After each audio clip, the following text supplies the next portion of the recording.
When Wii U games get announced to be having a Nintendo Switch port, I really usually don't get too excited over it. Sure, it's cool to have games that were on a system that, well, no one really bothered buying in the grand scheme of things on the hybrid Nintendo Switch, but Nintendo hasn't exactly made a lot of these games attractive for someone who did own the Wii U like myself.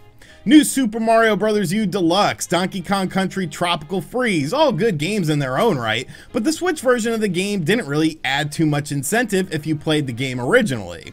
Super Mario 3D World though, it's a bit of a different story. At its core, it's a fantastic Mario game, but Nintendo went above and beyond to include Bowser's Fury, a brand new scenario in the Mario universe unlike anything we had ever seen Mario do before. So is Super Mario 3D World plus Bowser's Fury worth snagging, even if you played the original game? Yes it is, and it's honestly way different than I expected, but in a good way. What's going on, guys? I'm RGT85. If this is your first time on the channel, welcome. Be sure to hit that subscribe button and be sure to like the video. But without any further ado, let's dig into Super Mario 3D World plus Bowser's Fury and talk about why it's different than I really expected it to be. So as the title of the game suggests, Super Mario 3D World Bowser's Fury is really a tale of two games, the Super Mario 3D World portion and the Bowser's Fury portion. Let's start out with the 3D World portion of the game. Super Mario 3D World features a deep and gripping narrative that delves deep into social issues and will make you question the moral fabric of society. Alright, not really. Bowser is being Bowser. He invades the realm known as the Sprixie Kingdom and captures the Sprixies, so Mario and his friends must rescue them and stop Bowser. Now 3D World doesn't play like a Super Mario 64 or Super Mario Galaxy, instead focusing on 3D movement on a more linear level structure with a camera that you can tilt left or right, but you don't have full control over. You can go in every direction, picking up various power-ups, such as the Super Bell, which will turn Mario or whatever character you are playing as into a cat, or the Big Mushroom that will make your character a huge size and you can just go and wreak havoc. 3D World also introduces other mechanics, such as the Cherry, which will double Mario, and you can actually get more cherries to make up 5 Marios controllable at once for some really crazy situations. Levels themselves have a great variety in this game. There are levels where you do the standard platforming. Some levels have you riding Plessy, a large plesiosaurus in a behind-the-back perspective.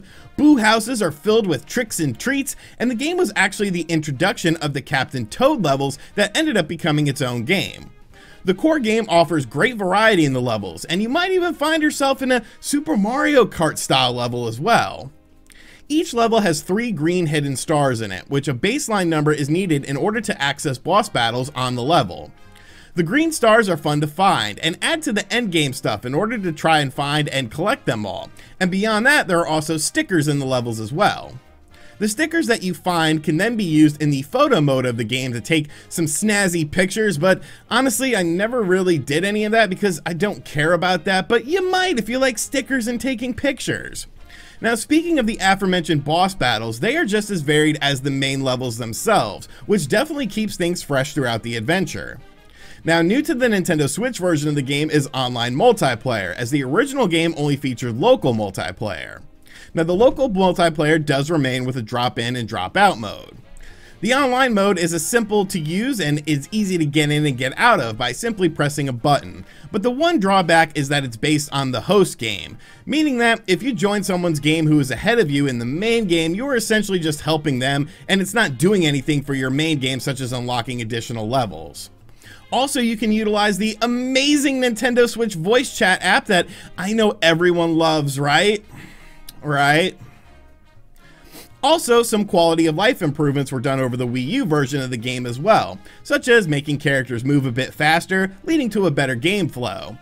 The main game of 3D World takes around 8 to 12 hours depending on your skill level and your completion percentage, but of course, finding all the secrets and stars and hidden levels will take you a lot longer than that.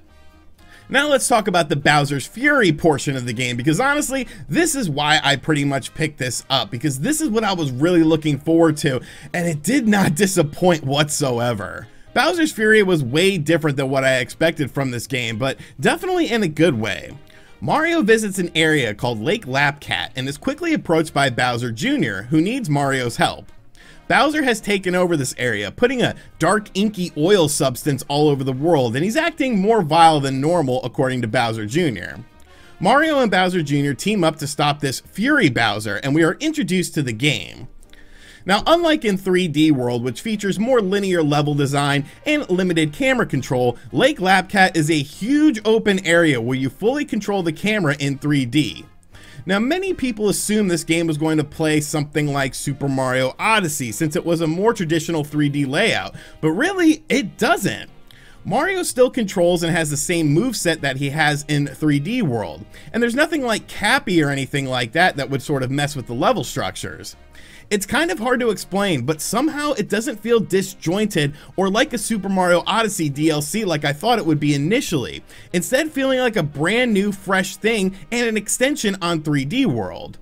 Lake Lapcat is absolutely massive and doesn't feature a traditional level structure or even a galaxy or world sort of structure, instead being a massive open area that you are essentially trying to remove the black gunk from in order to access more areas of it. What's cool is even when you have access to the whole area, there's still no loading times whatsoever, and it gives a true open world feeling that far surpasses what games like Super Mario 64 and even Super Mario Odyssey have done. Mario and Bowser Jr. team up to capture cat shines. The levels are essentially island structures, and each level or island has multiple cat shines to find within them by doing different tasks. Getting the shines allows lighthouses to have their gunk removed, and the spread of light allows Mario to access more areas within Lake Lapcat. The islands themselves are actually really fun, and you would think that since it's one just sort of large open area that level variety might be lacking, but honestly it isn't. Aside from the shines in the level, there are also tons of hidden shines as well scattered throughout Lake Lapcat. Some are hidden away in cryptic areas, some of them have you use Plessy in order to access, some of them have you returning a kitten to its mother. Like, there's a bunch of different types of shines that you can access in this game. When Mario and Bowser Jr. attain a certain number of cat shines, something called the Gigabell is revealed. The Gigabell then allows for the big showdowns between huge Mario and huge Bowser, and yes, they are as epic as they look. Of course, the Bowser's Fury name isn't just a title, but is an event that happens in the game. Where am I? Randomly, when you are exploring or trying to get a shine on an island, rain will start to fall, and then Fury Bowser will enrage the area, attacking with hellfire and brimstone. It's Kain! Okay, it's not Kain, it's Fury Bowser, but it really makes things very hectic. It's absolutely freaking brilliant, and I honestly love it, as it's nothing like you have ever experienced in a Mario game before. And everything about Bowser's Fury is just really top-notch. The graphics are beautiful, the level variety is great, the Fury portions look absolutely incredible with some great lighting effects and destruction, and the big boss battles between Big Cat Mario and Bowser are just truly epic and set a new standard of fun when it comes to epic Mario moments. Now, as good as all of that sounds, we do have to talk about the length of the Bowser's Fury portion of the game. The Bowser's Fury portion of the game isn't nearly as long as the main 3D World game, instead taking about 2 to 3 hours to complete. To complete the Bowser's Fury section, you need a total of 50 shines, but there are 100 shines to find in Bowser's Fury, so you could easily double your time spent in that portion of the game if you wanted to 100% complete it. Now, Bowser's Fury doesn't feature any sort of online play, but does have local multiplayer where one person can control Bowser Jr. in order to find hidden things that he can paint or even attack enemies when you are in a bind. The short length of Bowser's Fury portion of the game might turn some people off, but honestly it shouldn't, because remember, you are getting 3D World with the game. And that's a really weird thing for me. I've seen lots of people complain online about how the fact that 3D World is a Wii U game. I'm like, yeah, I get it. I own it on the Wii U, but it's also been nearly 8 years since I played it too. The same people complaining about this game being a Wii U rehash with some bonus stuff are the same ones who bought Super Mario 3D All-Stars Collection, which, friendly reminder, did not have any additional content. All I know is that Super Mario 3D World plus Bowser's Fury kicks ass. I've been having a blast replaying through the 3D World main game with the quality of life improvements, and Bowser's Fury to me is a monumental step in potential future Mario games if they take some of these ideas and implement it into the next 3D Mario game. The Bowser's Fury portion of the game was way better than I expected in terms of design and gameplay, and 3D World is one of the more underrated 3D Mario games, partially because it was a Wii U game.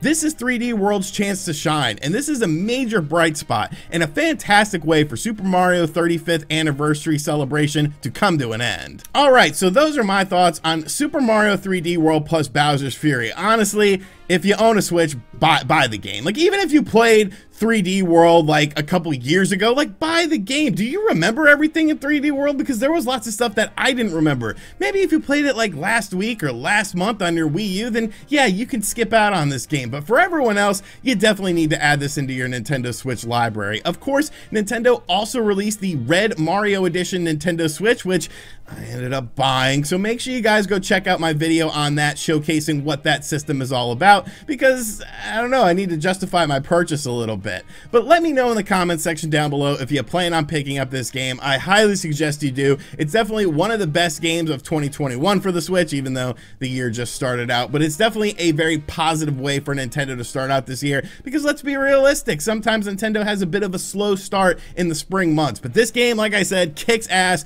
Bowser's Fury is awesome, and I don't want to say it, but it's almost worth the price of admission alone. Like, that's how much I enjoyed it. And as always, guys, thank you for checking out this video. Like I said at the start, if you are new to the channel, make sure you subscribe and turn on notifications. Be sure to check out other videos on the channel as well, and as always, I will catch you guys on the next one. Later.